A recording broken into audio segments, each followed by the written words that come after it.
2013 से लेकर 2018 तक कांग्रेस में मुख्यमंत्री अशोक गहलोत को सत्ता की दहलीज तक पहुंचाने में मदद करने वाले, फिलहाल मुख्यमंत्री अशोक गहलोत को ओएसडी और चुनाव में कांग्रेस के वॉर रूम के को इंचार्ज लोकेश शर्मा हमारे साथ हैं, उनसे बातचीत करते हैं। लोकेश जी, कहां कमी रह गई इस जीत में, क्योंकि ऐसी उम्मीद तो नहीं थी कि 67-68 आए। देखिए, कमियां तो बहुत सारी रही, लेकिन विशेष रूप से जो कमी रही वो मुझे लगता है कि टिकट वितरण की एक बहुत बड़ी कमी रही। हमने भी पूरे राजस्थान में पिछले 6 महीने में घूम घूम के जो संवाद कार्यक्रम आयोजित किए, हजारों युवाओं के साथ मैंने संवाद किए और लगभग 127 से ज्यादा विधानसभा क्षेत्रों को कवर किया। वहां से एक रिपोर्ट तैयार करके मैं लेके आया और मैंने मुख्यमंत्री जी के समक्ष ये बात कही कि जो बात हम लगातार ये कहना चाह रहे हैं कि एंटी इनकम्बेंसी नहीं है, तो ये वो जो सिटिंग विधायक हैं उनके खिलाफ उनके क्षेत्रों में एंटी इनकम्बेंसी का माहौल है और अगर हम इनके टिकट नहीं काटेंगे तो हमारे लिए बड़ी मुश्किलें होंगी और वही परिणाम आज देखने को मिल रहे हैं। अगर उनके टिकट काट दिए जाते, लगभग 30 से 40 टिकट काट दिए जाते, तो आज इस प्रदेश में परिणाम दूसरे होते, कांग्रेस सरकार बना चुकी होती आज। लेकिन मुझे लगता है उस पर विशेष ध्यान नहीं दिया गया। मुख्यमंत्री जी ने आपकी बात नहीं मानी, क्या कहा, क्या उनका रिएक्शन था? कि उन्हें लगा कि ये जो बात कह रहा है शायद वो सही हो या नहीं हो, क्योंकि उनके आसपास में इस तरीके के लोगों का जमघट हो गया था जो सच ना तो सुनना चाहते थे, ना मुख्यमंत्री जी तक सच को पहुंचने देना चाहते थे। तो ऐसे लोगों का ये प्रयास रहा कि वो अंधेरे में रहें।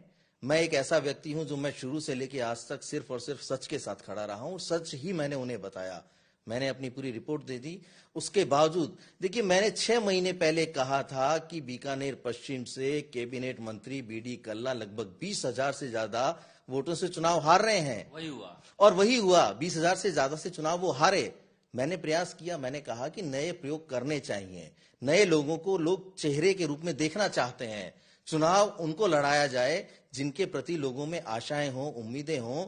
जिन जिन लोगों को 10-10 बार टिकट दिया जा चुका है, ऐसे लोगों की अब वहां लोगों में ये सोचना कि अब बदलाव चाहिए, तो वो बदलाव हमें देना चाहिए था। हमने लोगों की भावनाओं के अनुरूप टिकटों का वितरण नहीं किया।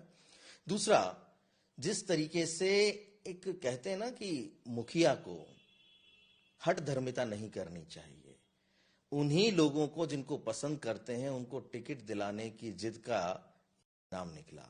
अगर वो टिकट दिलाने की जिद नहीं होती, नए लोगों को टिकट दे दिया जाता। देखिए, मैं उदाहरण के रूप में आपको बताना चाहता हूं कि जितने नए लोगों को टिकट दिए गए उनमें से लगभग 80% से ज्यादा लोगों ने चुनाव जीत हासिल की है चुनाव में। तो कौन कहता है कि नए लोगों को चुनाव नहीं लड़वाना चाहिए? कब तक नए लोगों को दूर रखेंगे? नौजवान पीढ़ी जो इस देश का भविष्य है और हमारा देश वैसे भी नौजवानों का देश माना जाता है। लेकिन आज ये सवाल जो आप उठा रहे हैं, यही सवाल सबके मन में इसलिए पूछा गया। उन्होंने कहा कि नहीं, ऐसी कोई बात नहीं है, छत्तीसगढ़ भी तो आ रहे हैं, मध्य प्रदेश भी हारे गए हैं, ये कौन सी बात हुई नौजवान वाली?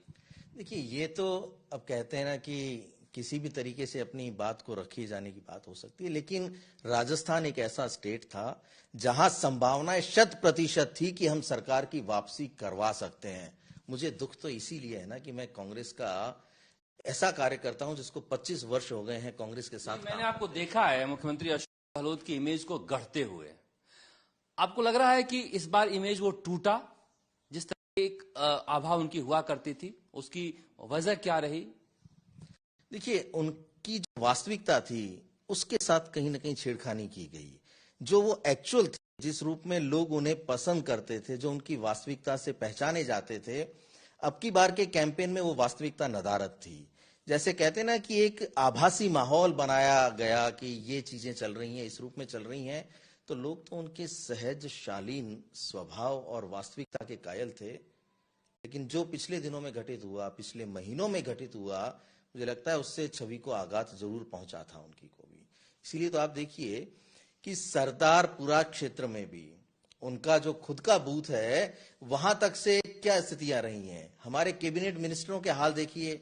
आपको ध्यान है कि जब वो कैंपेन के लिए निकल रहे थे तो उन्होंने कहा था कि हर विधानसभा क्षेत्र के लोग ये समझें कि चुनाव मैं लड़ रहा हूं।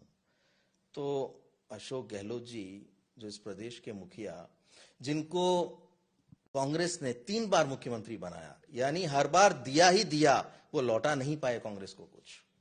आपको लगता है कि अगर कर्नाटक फॉर्मूले पर राहुल गांधी जो चाह रहे थे कि डीके शिव कुमार और सिद्धरामैया की तरह एक काम करें मिलकर, सचिन पायलट और अशोक गहलोत, जैसा 2018 में उन्होंने करवाया था, वो होता तो परिणाम और बेहतर होता? कुछ लोग लड़ाने में लगे रहे और लड़ने में लगे रहे, कुछ अलग ही मंजर होता अगर वो 25 सितंबर वाला जो आलाकमान का जो भी फैसला होना था अगर उसे होने दिया जाता और एक अवमानना नहीं की गई होती विद्रोह के रूप में, तो मुझे लगता है कि सचिन पायलट नौजवान हैं, उनके साथ जिस तरीके का माहौल बन रहा था और जो वो प्रदेश के नौजवानों के साथ साथ तमाम लोगों को साथ ले चलने की बात कर रहे थे, तो शायद कुछ ना कुछ और अच्छा हो सकता था, मेरा ऐसा मानना है। और साथ चुनाव लड़ते तो भी स्थितियां बदल सकती थी, पर पता नहीं कहां तरीके के गैप रहे और क्यों ये दिखाई नहीं दे पाया।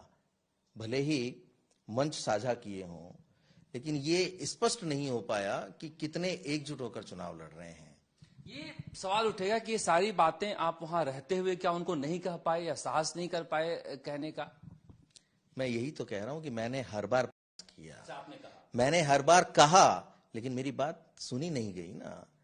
जब आप किसी सच बात को कहते हैं तो हमेशा मैंने ये महसूस किया है कि प्रशंसा सुनना सबको पसंद होता है, और जब आप आलोचनात्मक बातें करते हैं या आप कोई सुधार की बात करते हैं तो उसे सहजता से नहीं लिया जाता कि इसकी बात में कितनी सच्चाई हो सकती है।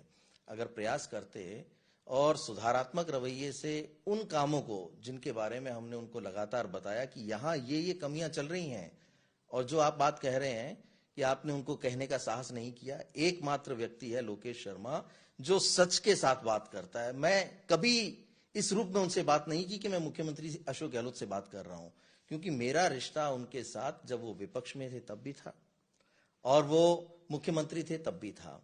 तो मैंने कभी हिचकिचाहट नहीं की, जब बैठा तब मैंने उनसे सच्चाई व्यक्त की, लेकिन मानना नहीं मानना तो उन्हीं के ऊपर था। और वही हुआ कि चीजों को उस रूप में नहीं लिया गया जिस रूप में होनी चाहिए थी, और परिणाम आज हम सबके सामने है।